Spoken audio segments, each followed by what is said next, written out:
The majority of Olmsted's childhood was spent in Morenci, Arizona. With a population right around 1,500, the eastern Arizona city is home to the largest copper mine in North America. Yeah, thanks you guys, and as we all know, the last time these two teams played each other this season, it was a bit like a whirlwind. By no means is KRISTI Brown a stay-at-home fan. Her passion has lent her to see two sides of the Arizona Cardinals franchise, both as a gawking fan driving past the Arizona Cardinals training center in Tempe, to a cheerleader on the sidelines and a season ticket holder in the stands at State Farm Stadium in Glendale. Where does the journey take her next? Canton, Ohio, where she'll be inducted into the Pro Football Hall of Fame. Season 1 was a trial year to see how all the pieces fit. Years 2 and 3 had the Sun Devils working out the kinks. And while each resulted in NCAA championship berths, year 4 has ASU working like a well-oiled machine, with the potential of being their best season yet. One of World Vision's main priorities is providing impoverished communities with access to clean water, something most Americans take for granted. Since his return, Graham has recorded 3 double-doubles and is playing more like a traditional big man, with his head above the rim. Now this week, Baker's expected to play. In practices, he's worn a hard-cast protective covering over his entire right hand. It's been wrapped up super tight, similar to what he's supposed to be wearing against the New York Jets. How do they get back to their winning ways? There haven't been a ton of answers, but practice is where it all starts. The Arizona Cardinals have become somewhat of a pipeline for homegrown Arizona State talent in recent years. Take a look at the current roster and you'll find some familiar faces. Remember running backs Eno Benjamin, DJ Foster, and kicker Zane Gonzalez? What would you do if one of your lifelong idols came knocking on your door? And there was just this banging, this knocking at the door, and I was like, geez, Amazon, what's going on? What KRISTI Brown thought was a package delivery turned out to be Pro Football Hall of Famer AENEAS Williams. Hi, KRISTI. My name's AENEAS Williams, Pro Football Hall of Fame. And I open the door, and there's AENEAS Williams standing there, and I could not speak. I was trying to get out words, and it was just all mumbling and screaming. There's a Hall of Famer, someone that you've grown up watching your entire life play football, and he's standing right in front of you. Williams' visit was no random house call. He was nominating the former Arizona Cardinals cheerleader to the Ford Hall of Fans competition, which is essentially the Pro Football Hall of Fame for fandom. It was fantastic knocking on her door, and no one should beat KRISTI. But just being there and seeing her woman cave with all the Cardinal gear, it just reminded me how fortunate the current players are at the new stadium, Michael Bidwell, to have fans like KRISTI. In 3 years, the contest has never had a Cardinals representative as a finalist. No longer. KRISTI is in the final 3, and she will attend Super Bowl 55 as a reward. When they can have one of their very own from Arizona Cardinal fan, Red Sea, to be in the Hall of Fame, it's is amply fitted.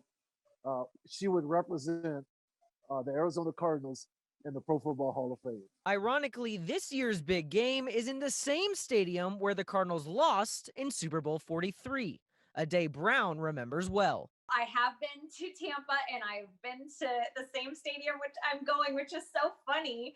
It was incredible being there, but incredibly sad. This time around, Brown is hoping for a different experience in Tampa, even under different circumstances. Mason Kern, Cronkite News.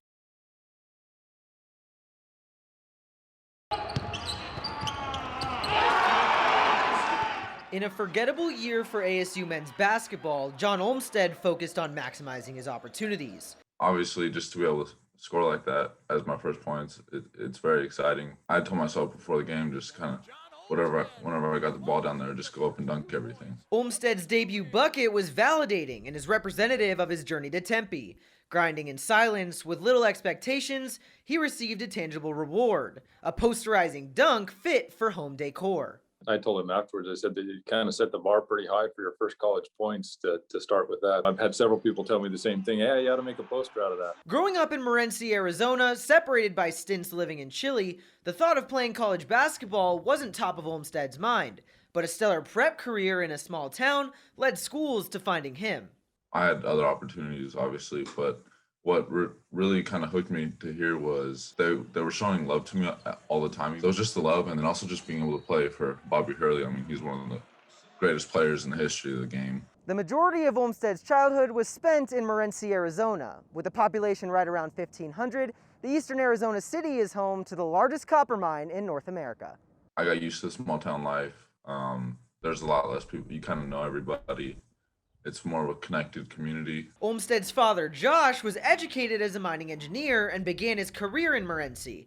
The industry took the Olmsted family international and back, but the small Arizona town will always be home. Morenci, it's a neat little town in the sense that it's pretty small, like you said, but at the same time, you know, everybody knows everybody, which makes it kind of nice because you can create some really good close friendships with people. And now Olmsted is forging friendships in Tempe, getting buckets, and repping his hometown at the Power 5 level. It feels good just being able to represent Arizona, and especially a small town in Arizona. Thank you for stopping to observe the Morenci mine. In Morenci, Mason Kern, Cronkite News.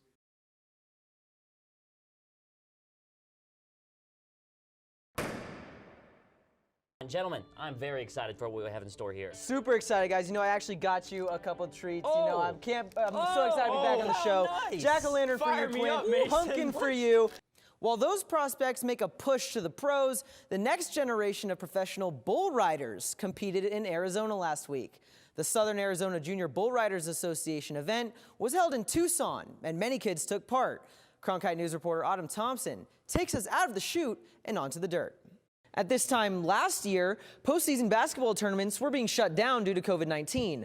Now, measures are being taken to ensure their completion. Yet it's much bigger than basketball.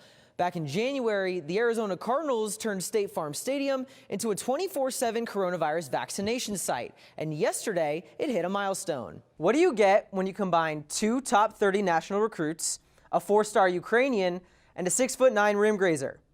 Mix all those ingredients up, and the result is the number 7 recruiting class in the nation. While Darby focuses on overcoming personal adversity, a prep soccer star at Phoenix Northwest Christian is facing obstacles of his own.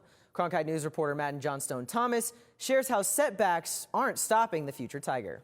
As the Cardinals make preparations for draft day, college prospects hoping to hear their name called are doing the same. Arizona State is holding its pro day with NFL scouts in attendance on Monday, March 29th inside the Dickey Dome. Former Sun Devil wide receiver Frank Darby will be the team's sole participant at the event. While COVID-19 gave him the opportunity to come back to school for a 6th season, the New Jersey native opted to turn pro. Darby was injured in ASU's first game of the shortened 2020 season against USC and played in just 2 of the team's 4 games. He was still one of 323 players invited to the 2021 NFL Combine. The Herm train is filling up, and while it hasn't quite left the station, ASU is up to 19 public commits in its 2020 class, out of a maximum 25 scholarships allowed. I hope you enjoyed this Tuesday edition of Cronkite Sports Now. For everyone involved, I'm Mason Kern, and make sure you're plugged right back in here on Wednesday.